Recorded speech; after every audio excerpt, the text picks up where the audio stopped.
adat adalah terjemahan dari bahasa Belanda yaitu adatrecht.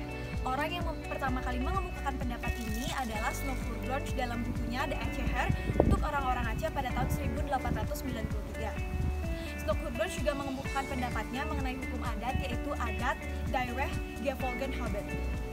Snoek Voortbronsj juga memberikan pendapatnya mengenai hukum adat yaitu adat yang memiliki suatu akibat hukum. Dalam hal ini, Snoek Voortbronsj menitikberatkan bahwa hukum terletak pada cirinya yaitu adat-adat yang memiliki suatu akibat hukum atau tidak. Sebelum istilah hukum adat berkembang, dulu dikenal dengan istilah adatrecht. Snoek Voortbronsj dalam bukunya yang berjudul De Aceher pada tahun 1893 sampai dengan 1894 menyatakan bahwa hukum rakyat Indonesia yang tidak dikodifikasikan adalah di Aceh.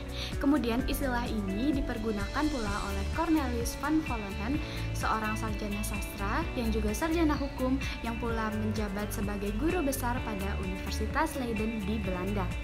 Ia memuat istilah adatrecht dalam bukunya yang berjudul Het Adatrecht van Nederlands Indie atau yang dalam bahasa Indonesia itu hukum adat Hindia Belanda pada tahun 1901 sampai dengan 1933 yang memberi penjelasan mengenai hukum adat yaitu hukum adat adalah satu keseluruhan aturan tingkah laku positif yang di satu pihak mempunyai sanksi dan di lain pihak belum dikodifikasikan.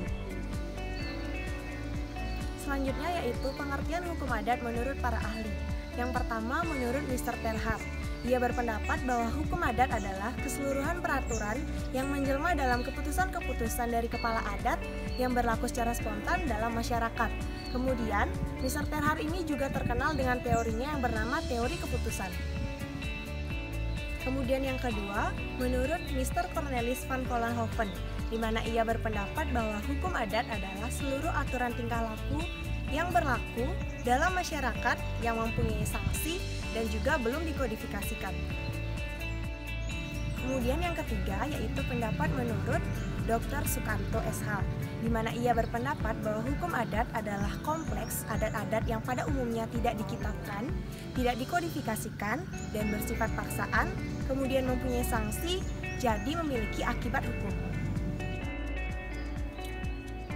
Menurut Profesor Dr. Hazairin, hukum adat adalah endapan kesusilaan dalam masyarakat, yaitu kaidah-kaidah kesusilaan yang keberadaannya telah mendapat pengakuan umum dalam masyarakat itu. Menurut Profesor Dr. Sukume SH, hukum adat adalah hukum tidak tertulis di dalam peraturan tidak tertulis, meliputi peraturan-peraturan hidup yang meskipun tidak ditetapkan oleh yang berwajib, tetapi ditaati dan didukung oleh rakyat berdasarkan atas keyakinan bahwa peraturan-peraturan tersebut memiliki kekuatan hukum. Ciri-ciri hukum adat yaitu tidak tertulis dalam perundangan dan tidak dikodifikasi, tidak tersusun secara sistematis, tidak dihimpun dalam kitab perundangan, tidak teratur, keputusannya tidak memakai konsideran atau pertimbangan, pasal-pasal dan aturannya tidak sistematis dan tidak ada penjelasan.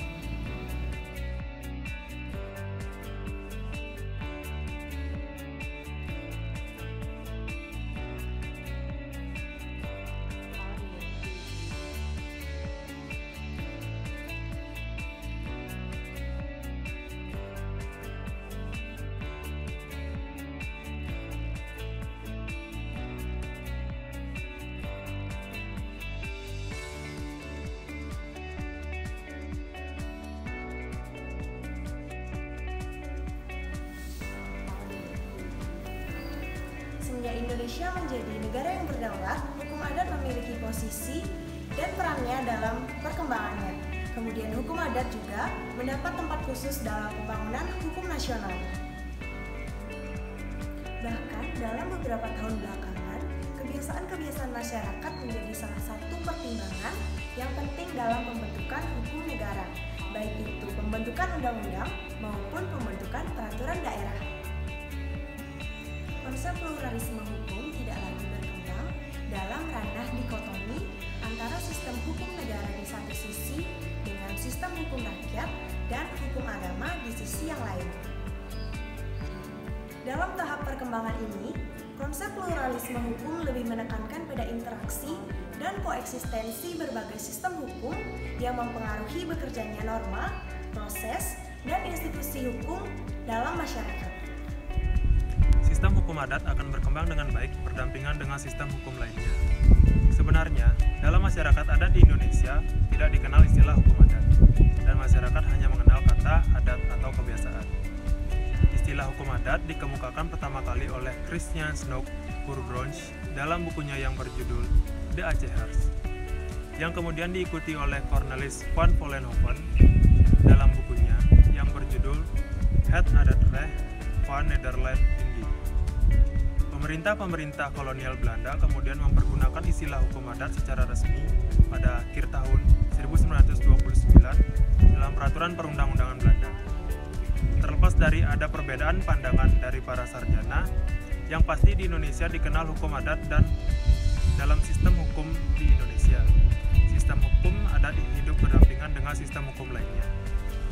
Bagaimana hukum adat itu bisa tumbuh dan berkembang?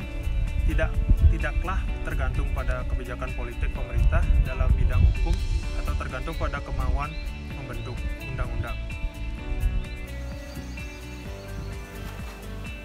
Mencermati batang tubuh Undang-Undang Dasar 1945, maka keberadaan hukum adat itu integral dengan rumusan pasal 18B yang menyatakan bahwa negara mengakui dan menghormati kesatuan-kesatuan masyarakat hukum adat beserta hak-hak tradisionalnya sepanjang masih hidup dan sesuai dengan perkembangan masyarakat dan prinsip negara kesatuan Republik Indonesia yang diatur dalam undang-undang. Pengakuan negara terhadap kesatuan masyarakat hukum adat itu sekaligus pengakuan terhadap hukum adatnya. Dengan demikian, berlakunya hukum adat bukanlah tergantung kepada penguasa negara atau tergantung kepada kemauan politik penyelenggara negara, melainkan bagian dari kehendak konstitusi. Bahkan keberadaan hukum adat makin kuat dengan adanya deklarasi PBB tentang hak-hak masyarakat adat yang antara lain menyatakan bahwa mengakui dan menegaskan kembali bahwa warga-warga masyarakat adat diakui tanpa perbedaan dalam semua hak-hak asasi manusia yang diakui dalam hukum internasional, dan bahwa masyarakat adat memiliki hak-hak kolektif yang sangat diperlukan dalam kehidupan dan keberadaan mereka dan pembangunan yang utuh sebagai kelompok masyarakat. Dalam pembangunan hukum nasional, pemerintah harus memberikan tempat kepada tumbuh dan berkembangnya hukum adat dengan baik. Dengan deklarasi masyarakat hukum adat 1989 itu sesungguhnya menjadi piranti bagi suatu negara termasuk Indonesia dalam menekan penetrasi internasional. Pada saat mana hukum nasional berkemungkinan tidak mampu untuk melawan kuatnya tekanan dunia internasional. Bahkan, Konvensi Masyarakat Hukum Adat itu menegaskan pemerintah mempunyai tanggung jawab untuk menyusun dengan partisipasi dari masyarakat hukum adat yang bersangkutan. Aksi yang terkoordinasi dan sistematis untuk melindungi hak-hak dari masyarakat hukum adat ini dan untuk menjamin dihormatinya keutuhan mereka. Bahwa negara mengakui keberadaan kesatuan masyarakat hukum adat di Indonesia secara konstitusional haknya, dan tentu dalam hal ini termasuk pula hukum yang hidup di dalamnya, yakni hukum adat itu sendiri. Pengakuan hak tersebut dapat dimaknai sebagai pengakuan hak bagi masyarakat hukum adat